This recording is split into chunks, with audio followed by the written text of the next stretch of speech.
sekarang saya berada di Rumah Sakit Khusus Bedah Cengkareng, Jakarta. Sekilas mungkin tak ada yang berbeda dengan rumah sakit ini dibandingkan rumah sakit yang lainnya. Namun ternyata selain penerapan budaya humanis, di sini juga terdapat relawan pemerhati. Seperti apa dan apa kegiatan kita hari ini? Ikuti perjalanan saya.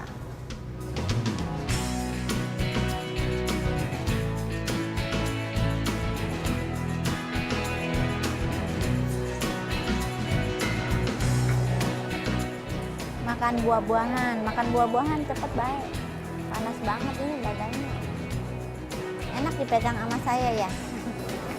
Selamat pagi Bu Asian, apa kabar? Kabar baik. Pagi ini sudah terlihat sibuk. Apa yang lagi dikerjakan?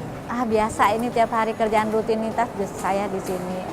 Ibu sendiri kan relawan pemerhati gitu ya di sini. Nah, aku pengen tahu sebetulnya apa sih yang dikerjakan dari relawan pemerhati? Kalau relawan pemerhati itu kita hanya memberikan perhatian memberi perhatian sama pasien. Wah, menarik sekali nih Ibu ya. Aku mau coba, boleh ya Ibu ya? Boleh, ya? Yuk kita naik ya ke atas. Berarti kali ini kita mau mengunjungi ruang rawat inap. Ya. Ini ruang rawat inapnya ya Bu ya? Ini ruang rawat inap kita.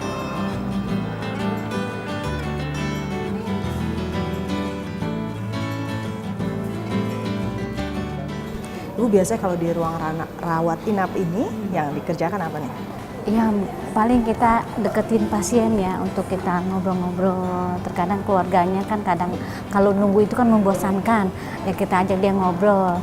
Dan kalau misalnya kadang-kadang pasien itu suka ada keluh kesahnya lah mengenai biaya atau apa. Terkadang kita juga suka mengarahkan ke bantuan dari yayasan seperti itu. Jadi kita sekarang coba kasih support gitu ya? Iya, kita memberi support kepada pasien kita.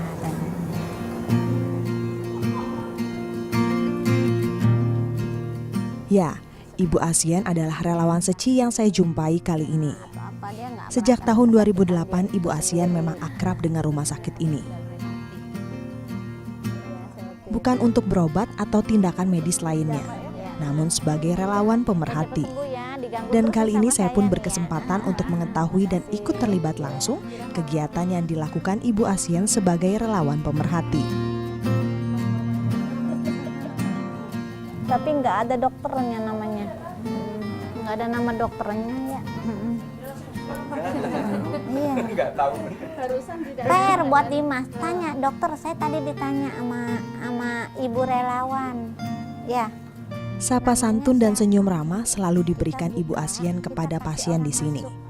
Tak hanya itu, berbincang dan memberikan penghiburan dilakukan dengan penuh sukacita. Ya, Ibu tadi aku juga gitu ya, udah diajak ke beberapa pasien yang rawat inap di sini gitu. Jadi sekarang aku pengen sharing-sharing sebetulnya tentang relawan pemerhati sendiri seperti apa. Sambil duduk ya. Boleh, silahkan. Tadi sudah banyak belajar juga dari Ibu Asian gitu ya. Sebetulnya relawan pemerhati sendiri apa sih Ibu? Relawan pemerhati adalah relawan yang di rumah sakit itu menghibur pasien ya. Bukannya menghibur aja tapi juga memberikan siraman rohani seperti kalau Master kan pernah bicara bahwa dokter bisa menyembuhkan, tapi enggak 100% ya. Dia paling banyak bisa menyembuhkan 70%.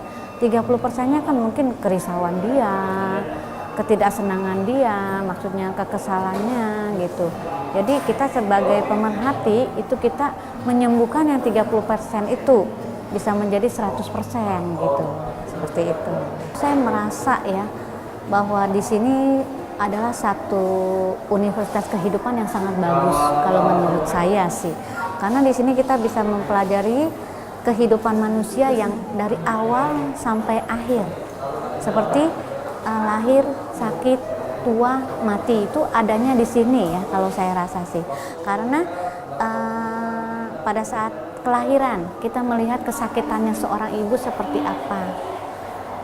Setelah anak ada, si anak itu mungkin ya bisa sakit. Nah kita lihat seperti itu kesulitan seorang ibu. Jenjang-jenjang kehidupan itu memang adanya di rumah sakit. Itu kenapa saya memilih rumah sakit untuk menjadi bahan ladang pelatihan buat saya.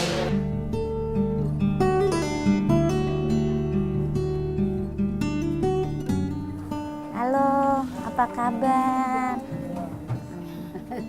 Kata dokter kapan bisa pulang? Kalau nggak mau ditusuk, jangan. Meski tak mudah membangun semangat mereka yang sakit dan menghibur keluarga pasien, namun dengan cinta kasih, dirinya pun dapat merangkul layaknya satu keluarga. Kanannya saya ambil, nggak apa-apa. Soalnya nggak dimakan ya. Kenapa nggak dimakan? Kenapa nggak nafsu makan? Saat mungkin beberapa orang kalau ke rumah sakit enggan gitu ya, takut tertular dan segala macam. Tapi ibu malah justru hampir menghabiskan waktunya di rumah sakit ini gitu. Nggak ada ketakutan untuk nanti sakit atau apa gitu. Nggak ada. Karena saya merasa rumah sakit justru tempat kita berlindung ya. Karena dengan di rumah sakit kita tahu apa hal yang harus kita cegah. Nah, sudah lama gitu ya, dari 2008 ibu bertanggung jawab, istilahnya mengemban tanggung jawab untuk menjadi relawan pemerhati hingga sekarang. Itu kan nggak gampang ya untuk perjalanan selama ini gitu. Suka dukanya apa nih ibu? Suka dan dukanya mah ya banyak ya, diomelin sama pasien juga ada, dibilang cerewet juga iya, ya suka kadang dibawa. Kalau saya bilangin ada pasien yang memang nggak sabar untuk menunggu, ya saya beri penjelasan yang panjang lebar, walaupun diomelin, saya tetap omongin juga sih. Jalinan jodohnya dengan Seci berawal saat Ibu Asien melihat ceramah master di televisi.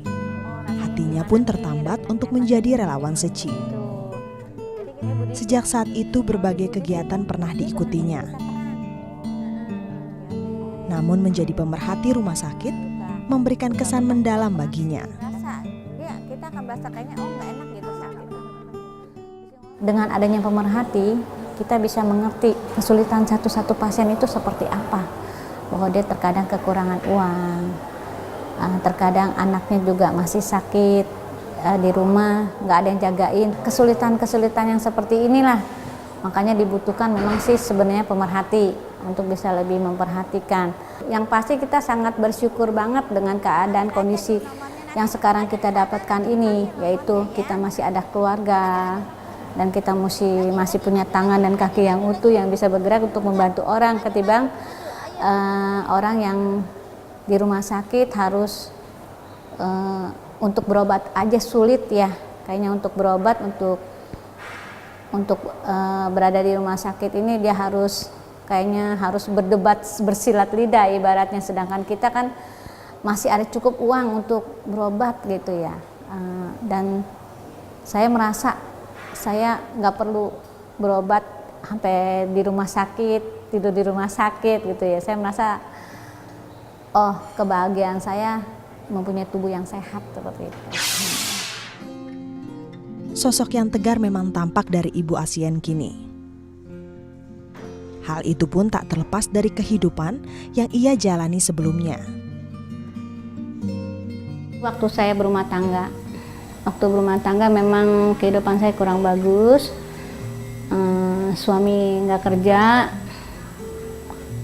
Ya seperti itu saya lalui cukup lama, sekitar 6 atau 7 tahun saya lewati. Setelah itu akhirnya saya niat kerja di Taiwan. Cukup lama saya bekerja di Taiwan, bolak-balik, yaitu saya cuman mencari itu pasti. Yang dapat saya bukannya bahagia, tapi ada sedikit rasa kekecewaan. Saya merasa kayaknya nggak ada arti hidup saya. Sepertinya kayaknya hitam putih aja. Kayaknya yang saya cari, saya sampai bukannya keluar keringat lagi, maksudnya keringat dan darah yang saya keluarkan ini benar-benar terjadi di Taiwan saya. Apapun saya jalani, sampai pekerjaan yang sampai tangan bengkak, sampai kuku copot atau apa itu pernah saya jalani. Tapi yang ada ya bukannya kebahagiaan.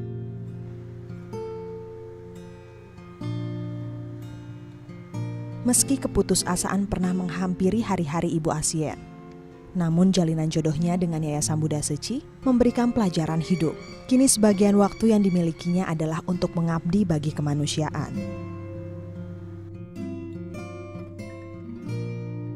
Apa makna hidup saya? sebenarnya yang saya inginkan gitu. Jadi saya nggak menemukan jawaban. Jadi yang saya cari sekarang jawaban ada di Seci semuanya. Karena saya merasa sejak saya di Seci, saya merasa hidup saya lebih ada artinya, ada warna. Nggak hanya mencari dan mencari dan mencari. Hikmah yang saya dapat, saya bisa belajar mengenai kehidupan. Memang kehidupan orang harus dilalui dengan kepasrahan kita. Menjadikan masa lampau pelajaran untuk menjalani hidup di masa kini dengan penuh cinta kasih.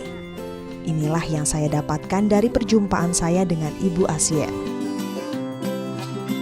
Saya ingin hidup saya yang udah ya hampir setengah abad sini saya lakukan dengan bekerja dan bekerja terus.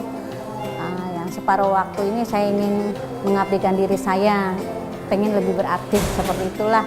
Jadi saya merasa waktu saya memang nggak cukup banyak untuk melakukan hal yang sangat bermakna buat saya.